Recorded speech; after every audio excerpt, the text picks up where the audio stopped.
stealing a stranger's phone without them knowing, breaking into and hotwiring a car, picking a lock, and stealing a bike. These are all very illegal skills that I'll be learning today. There's one problem. I'm no criminal. And like almost everyone, I've been a victim of these crimes myself. The worst one being my favorite Spider-Man bike being stolen from me when I was just 7. And trust me, it sucked. But hey, I'm mature, and you can't hold on to things forever, right? Wrong. Which is why I'll be exposing the secrets of how these thieves get away with crime, and more importantly, give you some clever tricks to make sure that it doesn't happen to you. Our journey begins with a plane flight to the wonderful city of New York, and we came all the way here to meet one very important man. What's going on? This is Marias, and believe it or not, he's a professional pickpocket. He travels the world doing performances and has mastered the art of stealing from your pockets without you noticing. And today he's gonna teach me how to pickpocket. I noticed this. What is this? What do you have in here? So what do you have in there? Just a microphone. And then that's how you lose your glasses. That happened really, really fast. Yeah. And now that I had become one of Marias's victims, it was time to learn how he does it. He told me there was 3 different ways thieves steal your belongings, starting with the distraction method. But it's like, let's say that I have an address on the phone, and I go, hey, can you tell me like where it is? This one? And then they go like really like aggressive and then they take it. Yeah. Marias then showed me the second method, which is called the bump and run method. Let's say that you are walking and then somebody's like, oh, excuse me. Oh yeah. Then they take it. I didn't even feel that. And finally, he showed me the third and final method, the phone on the table method. This method requires their phone to be on a table and something to use as cover. Basically, you come and then you open this right in front of them. You will just come here with these 2 fingers, you will hold it and then lift it and take it away. And now that I had the info I needed, we said goodbye to Marias. It was a pleasure. Appreciate it. By the way, here's your phone. Oh, thanks. On my flight home, I crafted a master plan to attempt to pickpocket for myself. My goal is simple: steal one of my friends' phones without them noticing. So I was able to set up 3 situations with 3 of my unsuspecting friends as the victims, starting with our first victim and my friend Caden. Thanks to his girlfriend, we were able to set him up at a local mall. Guys, don't freak out. It's just me. But Caden doesn't know that. In fact, Caden's right behind those mall doors right now, and he thinks he's just shopping with his girlfriend. But little does he know, when he walks out those doors, I'm gonna stop him in his tracks and attempt to pickpocket him. This is only our first attempt of 3, so hopefully I can get it on the first try. And so I got in my position, knowing that Caden and his girlfriend could walk through those doors at any second. As I waited, the nervousness really started to set in. I'd be lying if I said I wasn't doubting myself just a little bit here, but before I even knew it, Caden walked through the doors and I had to make my move. Do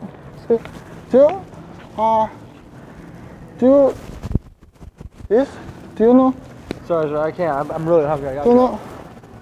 Dude, leave me alone. I'm leaving. What's your deal? It's just me. What the is your deal? Oh my. Did you actually not know it was me? No, I did not know you. You're some weirdo trying to go in my pocket. And so our first attempt was pretty unsuccessful. It seemed like the whole distraction method was just way too complicated, but maybe I can pull off the second method, which is the bump and run method. With the help of my friend Austin, I was able to set up our next victim, my friend Ben. Okay, everything is ready to go. Ben is in that building directly behind me. He thinks he's just shopping, but soon he's gonna be pickpocketed. Hopefully. This is the second to last chance we have, so if I mess this up, I basically only have 1 more chance left. I'm just extremely nervous, and yeah, I mean, we gotta get going, so. So if you can't tell, I'm incredibly nervous. After that last attempt, I can't say that I'm very confident in this one, but I was able to spot Ben, and I didn't want to waste too much time, so I went in for the kill. Maybe. Oh.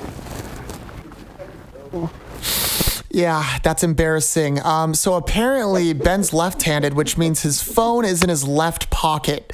Really wish I knew that beforehand. Somehow I didn't blow my cover, which means I could try it 1 more time. As you can imagine, failing like that only made me more nervous. I mean, at this point, I'm sweating, I'm shaking, I don't know what to do with myself, but there was really no option but to try again. So I waited for the perfect moment and went for it.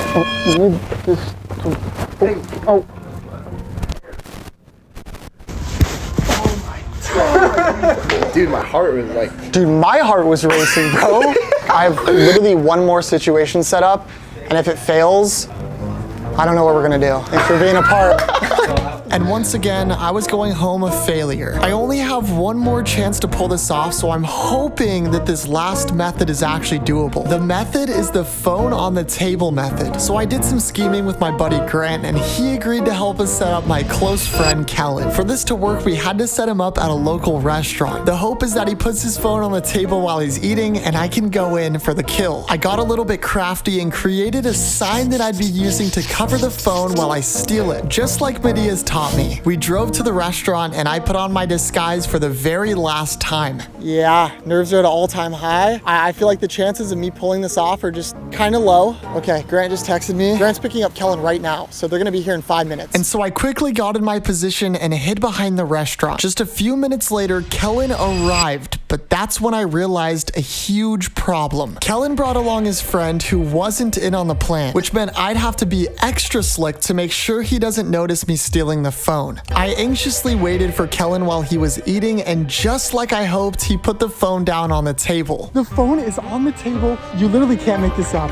And that's when everything set in, and I felt unbelievably nervous, but I knew I needed to act fast. And then I remembered something that Medea's told me. Confidence is way more important than the skill. And all of a sudden, I felt this overwhelming confidence come over me. For some reason, I feel more confident than I ever have. I think I'm just gonna trust the process and I'm gonna give it my absolute best. And whatever happens, happens. And so I walked up to the table and made my move. Okay. You see that? Sorry. Thank you.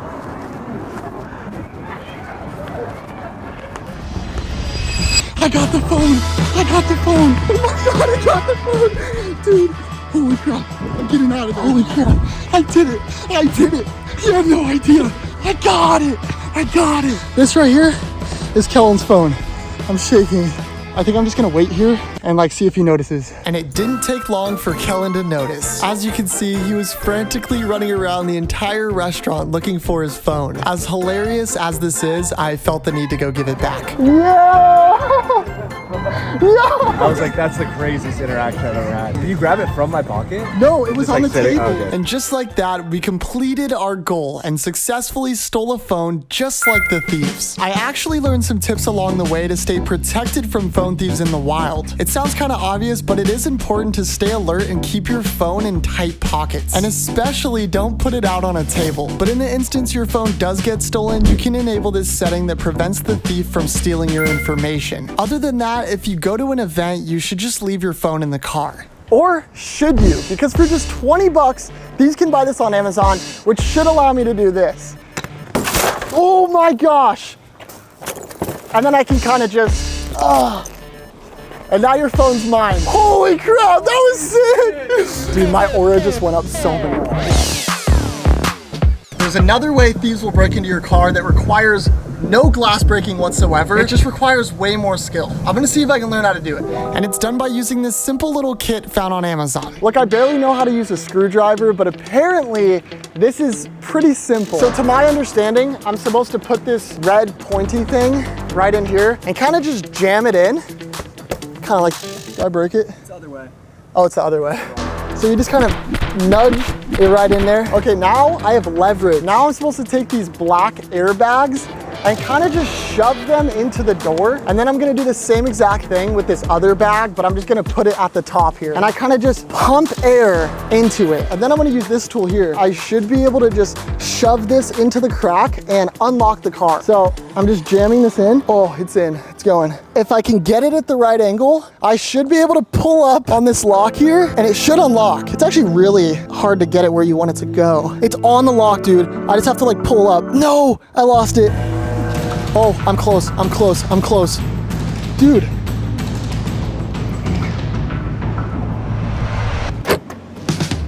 Oh, yo, that is crazy, bro. So for just $40, you can pretty much break into any car. All right, let's get out of here. Pass me the keys. I don't have the keys. How are we gonna start the car then?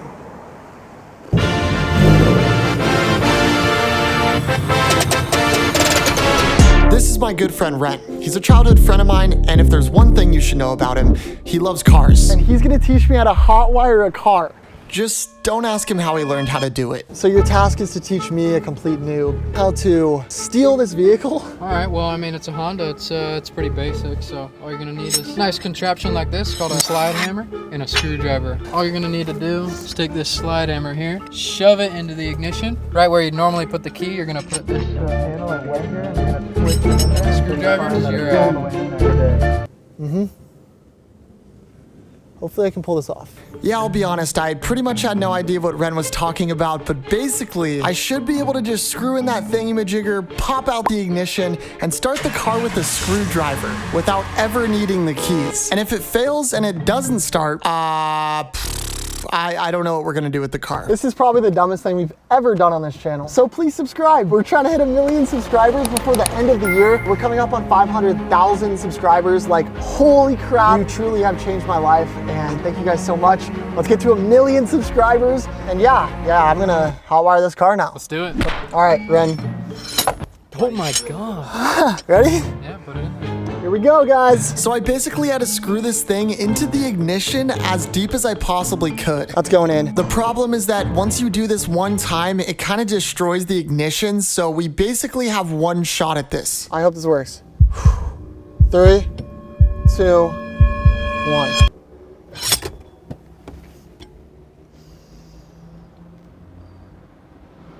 That didn't work. And so we tried again.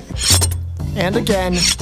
Then we tried a completely different method, and by the end of it, the car was completely destroyed, and I even came out with a boo-boo in the process. Yeah, this was a lot harder than I initially thought. It blows my mind how effortlessly thieves pull this off. It's no joke. Over 200,000 cars are stolen per year in California alone. So if your car isn't super new, I would consider getting a kill switch. So if a thief tries to steal your car, you can simply shut it off. And hey, lesson learned.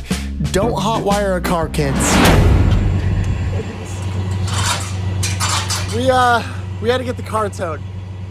Yeah, so from now on, I might just be riding a bike. We're in Newport Beach, a hot spot for bike thieves. And this right here is supposedly the best bike lock on the market. I'm not buying it. I mean, I guess I already kind of did, but we're gonna put this lock to the test by seeing if it can prevent my bike from being stolen. According to their website, it should last overnight. So I went ahead and locked up our bike, and while we wait to see what happens, I left our specimen and went to meet up with a man named Joe, who's not just your average Joe. He's a locksmith. And Joe, you're gonna teach me how to pick a lock? Yes, I am. So I went ahead and bought 3 different locks here, starting with the cheapest bike lock I could find on Amazon. All right, Joe, start me off. I'm kind of nervous. I don't really know what I'm doing here, so. With picking, this is your tension wrench, and that is your actual pick. You want to just basically manipulate the pins by raking back and forth, and then putting just the right amount of pressure on the tension wrench to feel it once it turns. Get a nice little position. It's gonna move clockwise, and then you just rake, put a little bit of tension, and then there you go. You just unlocked it? I just unlocked it. That was like 5 seconds, dude. And now that I've seen a master at work, I decided it was time to try it for myself. You're gonna use your pick to rake the pins. Okay. At first I thought this was gonna be incredibly difficult, but I kid you not, in just 30 seconds. Wait, did I just get it? Yeah, you got it. I got it? Yeah, look, turn What? it. Oh, it unlocked. You got it. Dude, What? I just got the whole lock off. Yeah, you just picked it. That was your first pick. Took you less than a minute. Dude, Joe, Less than you're a the minute. GOAT, dude. It's honestly scary to me how easy that was, but I'm curious to see if one of the best-selling bike locks on Amazon is any harder to pick. So this one's gonna be a little bit tougher. Yeah. So I started on this lock just like the last lock, and immediately it was giving me a lot more trouble. I'm trying. I tried to pick this lock for probably 10 minutes straight, and I even had Joe give it a shot as well. Neither of us could pick the lock, which honestly was pretty surprising. Yeah, honestly, Joe, I don't know about this one. Yeah. Although there is one massive downside to this lock. Most thieves when stealing bikes will just use bolt cutters and cut the lock in half. And so we decided to test the lock with bolt cutters and... Oh! Metal went through real quick. But we do have one more lock to test, and it's considered to be the best bike lock on the market. And it's the same lock that we have on our bike back at the beach. According to their website, it's a 10 out of 10 security. We'll see about that. The keyhole is unpickable. There's not a pick set that you can use for this type of cylinder. Dang. So not only was the lock unpickable, but we even tried bolt cutters and it was just impossible to break. But this wasn't over. So we said goodbye to our boy Joe, and the very next morning we headed down to the beach to see if our bike survived. 3, 2, 1. Oh, it survived. The lock works. So if I were to recommend any lock, I'd say this is definitely the one to get. But if I've learned anything from this experience, it's that where there's a will, there's a way. And if a thief really wants to steal your property, they'll probably find a way to do so. I honestly don't know if there's a way to fully prevent these things from happening, but I do believe beyond all of these tactics, a really good place to start is by doing some good in the world and helping others around you. No matter how big or small, I think helping anywhere you can will go a long way. This could be